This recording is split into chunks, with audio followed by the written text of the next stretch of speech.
طاجين الخوخ 2026 وصفة رمضانية بريستيج. السلام عليكم ومرحبا بكم في قناة أيوب. دائما مع وصفات رمضان جبت لكم أفضل وأروع طاجين الخوخ. ممكن تحضروا هذه الوصفة تقليدية، وصفة زمان، طبق جزائري راقي سهل ماهل والبنة كالعادة غالياتي. ما تنساوش ديروا لي جام للفيديو وتبارطاجوا للأهل والأصدقاء. روحوا للمقادير وطريقة التحضير. نبدأ على بركة الله. أول حاجة نبدأ بها، عندي مغرف كبيرة سمن، 3 مغارف كبار زيت. عندنا كويس تاع الدجاج، تقدروا ديروا أفخاذ أو ديروا يعني الشي اللي متوفر عندكم. عندنا حبة بصل تكون متوسطة ومقطعة مربعات رقيقة أو نديروها في الأشوار. عندنا الملح، فلفل أسود، قرفة، توابل ما نكثروش، راح ندبلو البصله والدجاج يتغير اللون تاعو باش نضيفو التوابل. هنا راح نخلوها تتجمر، يعني خلوها شويه تتجمر. راح نضيف لهنايا الماء الساخن ونغطوها ونخلوه حتى يطيب الدجاج. في هذه المرحله عندي كميه من اللحم المفروم، لهنا ضفت له الملح، ونحتاجو بصل يكون صغير، يعني بصلة تكون صغيرة. نضيف رشة ملح، نضيف رشة فلفل أسود. لهنا راح نضيف بالملعقة 2 ملاعق بياض البيض. عندنا لهنا ملعقة صغيرة سمن. السمن عنده دور، يعني راح يعطي واحد الطعم اللحم المرحي، يعني اللحم مرحي والله دجاج نضيفوله ديك الملعقه صغيره تاع السمن. راح ندير كريات كما راكم تشوفوا صغار، يكونوا صغار الحجم ما نكبروهمش، لان هذا راح نديروهم في الحشو. راح نواصل كما راكم تشوفوا بنفس الطريقه.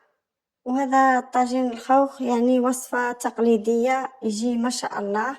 اللي هنا عندي كسرونة، راح ندير نحو شوي من المرق كما راكم تشوفون. نحطوا الكريات اللحم نديروهم في المرق وراح نحطوهم على النار، نخلوه حتى يطيب اللحم كما راكم تشوفوا يطيب. ومن بعد راح تشوفوا كي نحوه من المرق ونصفوه. راح نحطهم لهنا على النار، نخلوه حتى يطيب اللحم مرحي. في هذه المرحلة عندي حبات من البطاطا طيبتهم في الماء ودرت لهم الملح. لهنا راح كما راكم تشوفوا راح نرحوها البطاطا. هي من الأحسن نديروها بالشوكة كما راكم تشوفوا. نضيف لها 2 حبات صفار بيض، والبياض راح نحتاجوه من بعد. عندنا مغرف سمن، عندنا فلفل احمر ملعقه صغيره وفلفل اسود، ملح. ما نكثروش الملح لان درنا لها البطاطا في الماء، درنا لها الملح.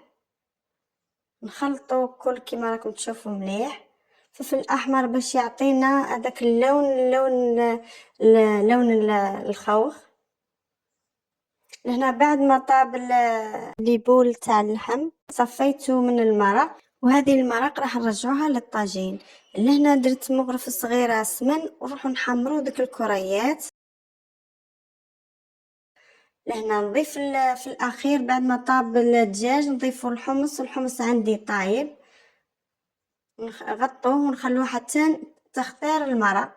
في هذه المرحلة راح ندي كمية من البطاطا،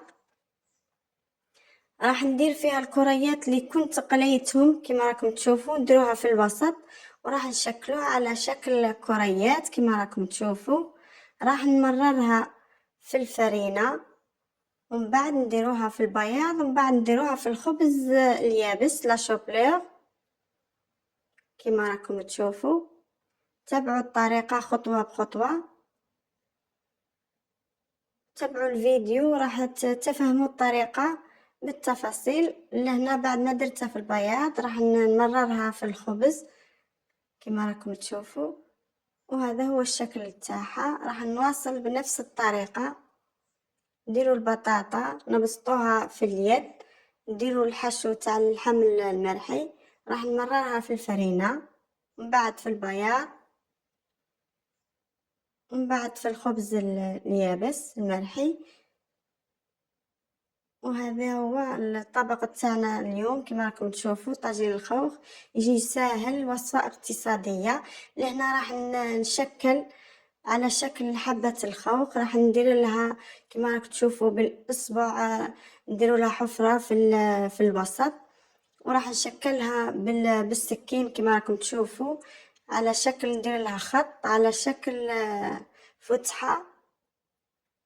وهذا هو الشكل تاعها، شوفوا كيفاه تجي على شكل خوخ.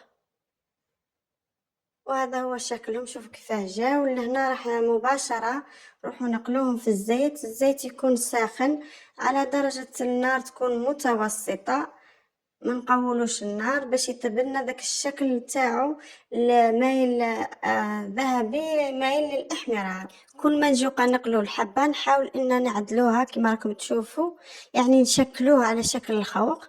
اللي تحب ما ديرش الشكل الخوخ وديرو على شكل كريات كما درناهم في البدايه، شكلناهم كريات، تقدر ديرهم كريات وتقليهم كما طاجين الخوخ التقليدي.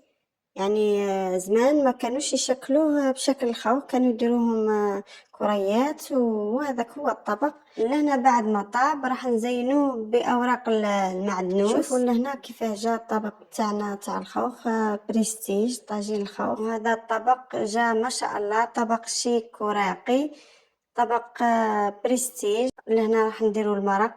وهذا هو الدجاج بعد ما يطيب نقلوه، والله نديرو له سمن او الزبده وندخلوه في الفرن نحمروه، وراح نقدموه كما راكم تشوفوا. لهنا نزينوه بالمعدنوس من الفوق. هذه هي كلمسه اخيره. كانت هذه هي وصفتنا لنهار اليوم. هذه الوصفه اللي تحمر لك وجهك بهذا الطبق الخوخ، طبق عائلي رائع هبال تاع الدنيا، لازم تجربوه غالياتي. طاجين الخوخ بطريقة اقتصادية وسهلة التحضير، عشاء خفيف سهل يقطر بالبنة. شوفوا كيفاه قسمت لكم الحبة كيفاه جات ما شاء الله. شكرا على المشاهدة، استودعكم الله الذي لا تضيع ودائعه. سلام، في فيديو قادم ان شاء الله، في فيديو جديد ووصفة جديدة.